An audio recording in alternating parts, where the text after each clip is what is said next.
खुतबा number 66। आप अलैहिस्सलाम का इरशाद करामी जंग की तालीम के बारे में। बिस्मिल्लाहिर्रहमानिर्रहीम। मुसलमानों, खौफ खुदा को अपना शियार बनाओ, सुकून वकार की चादर ओढ़ लो, दांतों को भींच लो कि इससे तलवारें सरों से उचट जाती हैं। जरा पोशी को मुकम्मल कर लो, तलवारों को न्याम से निकालने से पहले न्याम के अंदर हरकत दे लो। A crowd of Muslims. Make fear of Allah the routine of your life.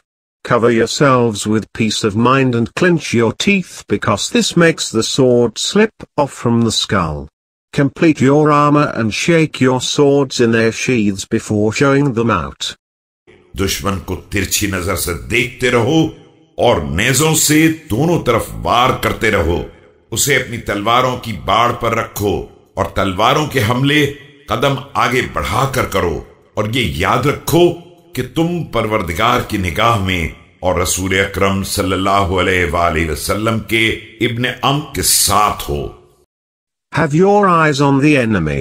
Use your spears on both sides and strike the enemy with swords. Keep in mind that you are before Allah and in the company of the Prophet's cousin. दुश्मन पर मुसलसल हमले करते रहो और फरार से शर्म करो कि इसका आर नस्लों में रह जाता है और इसका अंजाम जहन्नुम होता है।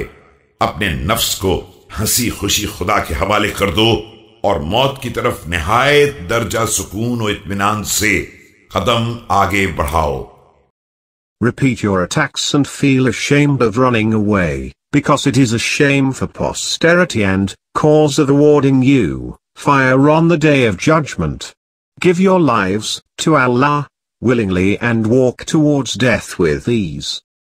तुम्हारा निशाना एक दुश्मन का अजीम लश्कर और तनाबदार खेमा होना चाहिए कि उसी के वस्त पर हमला करो कि शैतान उसी के एक गोशे में बैठा हुआ है।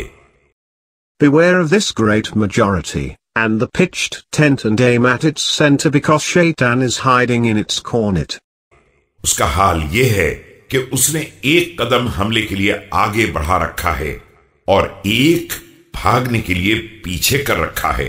लिहाजा तुम मजबूती से अपने इरादे पर जमे रहो यहां तक कि हक सुबह के उजाले की तरह वाज़ेह हो जाए, और मुतमईन रहो कि बुलंदी तुम्हारा हिस्सा है और अल्लाह तुम्हारे साथ है और वो तुम्हारे अमाल को जाय नहीं कर सकता है।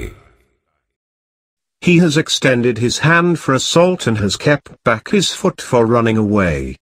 Keep one enduring till the light of truth dawns upon you, while ye have the upper hand, and Allah is with you, and never will he depreciate your deeds.